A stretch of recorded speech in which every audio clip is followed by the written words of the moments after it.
예, 윤학배의 맛있는 바다 이야기 시작하겠습니다. 여러분, 아메리카 신대륙을 처음으로 발견한 사람은 누군가요? 콜럼버스인가요? 그렇게 다 알고 계시죠? 그런데 실제로 처음으로 발견한 사람들은 콜럼버스가 아니고 바이킹이었습니다. 그리고 두 번째가요. 아메리카 신대륙을 간 사람들은 지금 스페인 북쪽에 사는 바스크인들이었습니다. 그러니까 실제로 유럽인 중에서 처음 간 사람은 바이킹, 바스크인들, 그 다음에 세 번째가 콜럼버스였죠. 조금 좀 다르죠. 그런데 바이킹들이 처음으로 신대륙을 발견했다라고 하는 거는 이제 과학적으로 증명이 됐습니다. 그래서 그 인정을 해주고 있습니다. 그것도 무려 콜럼버스보다 500년이나 먼저 신대륙을 갔습니다. 거의 서기 1000년도 안 된 907, 80년대에 신대륙을 발견을 했거든요. 바로 지금의 캐나다 쪽에 있는 뉴펀들랜드. 뉴펀들랜드가 지금 영어로 따르면 뉴파운드랜드죠. 거기가 바로 당시에 신대륙 발견한 바이킹들은 거기를 빈랜드. 그렇게 해서 지금도 과학적으로 증명이 됐습니다.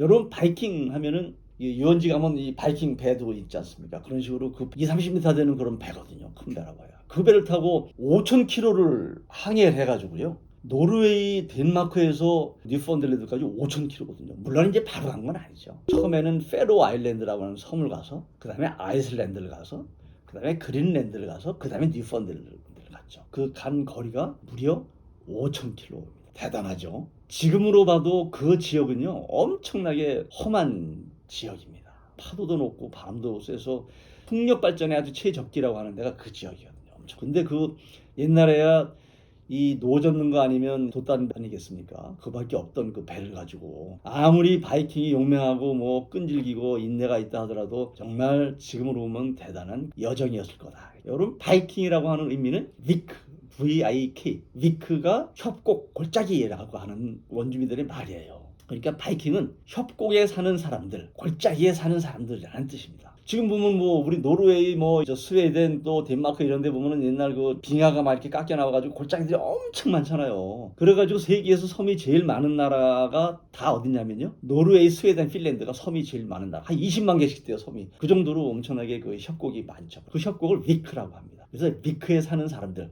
바이킹입니다. 여러분 위크라고 하는 그런 도시 중에서 제일 유명한 도시는 아이슬란드의 수도가 어딘지 아세요? 레이캬비크. 바로 거기 바이킹들이 만든 도시다. 그래서 바로 레이캬비크가 된 거죠. 유럽을 한때 주름 잡았죠. 바다를 통해서 지금의 뭐 이 영국의 왕조가 되게 된 노르망디 왕조. 그거 다 거기서 내려왔죠. 이 사람들이. 그리고 이 사람들이 어디까지 갔냐면요. 라인강을 통해서 저 중앙 동부 유럽까지 갔어요. 흑해까지 갔다니까요. 그러니까 엄청난 그런 활동력을 자랑했던 사람들이 바로 바이킹이다. 이렇게 볼 수가 있는 것 같습니다. 그런데 여러분 이 사람들이 왜 넓은 바다를 항해하면서 어려운 여정을 거쳐서 신대륙까지 갔을까요? 모험심이 커서 그랬을까요? 아니면 영토 욕심이 나서 그랬을까요? 그러진 않았을 것 같아요. 뭐 물론 모험심이 있었겠죠. 근데 영토 욕심이 났으면 자기들 이 땅으로 삼고 신대륙도 자기들 땅으로 삼고 그랬을 것 같아요. 근데 그렇지 않았습니다. 바이킹들이 페로 아일랜드, 아이슬란드, 그린란드를 거쳐서 신대륙까지 간 거는 바로 물고기 대구를 찾아서 갔습니다. 물고기가 당시에는요 진짜 물반 고기반이었죠. 그게 바로 대구가 회유하는 경로였습니다. 여러분 미국의 유명한 저자, 학자이면서 어부였던 분이 있는데요. 이 사람이 소설을 썼습니다. 바로 세계의 역사를 바꾼 물고기 대구 이야기 이렇게 썼습니다. 마크 플란스키라고 하는 분인데요. 대구가 세계의 역사를 바꾼 물고기다. 물고기가 역사를 바꿨다는 그 정도의 어떤 그런 중요성을 가지고 있는 게 대구였습니다. 유럽에서는요. 대구는 국민 생선이었습니다. 과거에 다 섬 지역에 있는 바닷가에 있는 그런 국가들은 대구가 영양 공급원이었습니다. 소금, 대구. 그게 바로 먹거리였죠. 그리고 항해를 많이 하잖아요. 배를 타고 다니면 옛날에 어떻게 먹을 걸 가지고 다녔겠어요. 거기다가 밀을 가지고 다녔겠어요. 무슨 다른 걸 가지고 다녔겠어요. 바로 대구포를 만들어서 염장을 해서 말린 염장 대구포가 항해하는 선원들의 먹거리였습니다. 주식이었어요. 주식. 몽골이 전쟁은 어떻게 했습니까? 말이나 양, 뭐 염소 이게 육포 말려가지고 그거 가지고 다니면서 물에 이렇게 적셔가지고 먹었던 게 육포잖아요. 그래서 가볍고 양이 작으니까 아주 대단한 기동성을 가지고 있었죠.